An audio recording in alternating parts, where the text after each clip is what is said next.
ভেসে যাওয়া মেঘের মধ্যে দিয়ে উঁকি মারছে দূরের কাঞ্চনজঙ্ঘা। প্রকৃতির এই নৈসর্গিক দৃশ্যের মাঝে অবস্থিত এক বৌদ্ধ মনেস্ট্রি হল থারপাচোলিং মনেস্ট্রি। ঘুরছে প্রার্থনা চক্র। যারা ঈশ্বর বিশ্বাসী তারা এই মনেস্ট্রিতে এসে ঘুরিয়ে থাকেন ভাগ্যের চাকা। থুড়ি প্রার্থনা চক্র। ভাগ্যের চাকা বলার অর্থ এই প্রার্থনা চক্র ঘুরিয়ে মনের সুপ্ত বাসনা ঈশ্বরের কাছে বললে সেই বাসনা অবশ্যই পূরণ হয় ভক্তদের। ঘাড় উঁচু করে দেখতে হয় বুদ্ধকে। হলুদ রঙের এই বুদ্ধ বিরাজমান পদ্ম ফুলের ওপর। বুদ্ধের ঠিক সামনেই ফাঁকা পাহাড়ি অঞ্চল, যেখান থেকে দেখা যায় সবুজে ঘেরা উঁচু নিচু পাহাড়। শীতল হাওয়ায় মনেস্ট্রির আশেপাশে রঙিন পতাকা উড়তে দেখা যায়। এই মনেস্ট্রিতে বহু বৌদ্ধ সন্ন্যাসীদের আনাগোনা।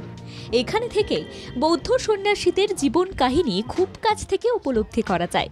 এই বৌদ্ধ মনেস্ট্রির দেওয়ালে আঁকা রয়েছে তিব্বতীয় নকশা, যে নকশাগুলি কিছু গল্প বলার চেষ্টা করছে।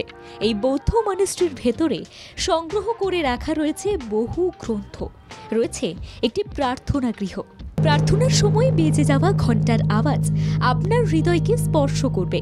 এই মঠ প্রতিষ্ঠা করেছিলেন রিনপোচে দোমো গেশে গাওয়াং কালসাং নামে এক তিব্বতী ডাক্তার।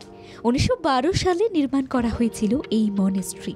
এই মঠ থেকে সামনের দিকে তাকালে দূরের মেঘ সরলে তুষারাবৃত কাঞ্চনজঙ্ঘা দেখতে পাওয়া যায়। কালিম্পং বাজার থেকে এই বৌদ্ধ মনেস্ট্রির দূরত্ব 10 মিনিট হাঁটা পথ। এখানে পাহাড়ি রাস্তার আঁকাবাঁকা পথ ধরে নির্জন পাহাড়ি পরিবেশে হেঁটে বেড়াতে বেশ ভালো লাগবে আপনার। ভাবছেন কিভাবে যাবেন? হাওড়া বা শিয়ালদা থেকে ট্রেন ধরে পৌঁছে যেতে হবে এনজেপি।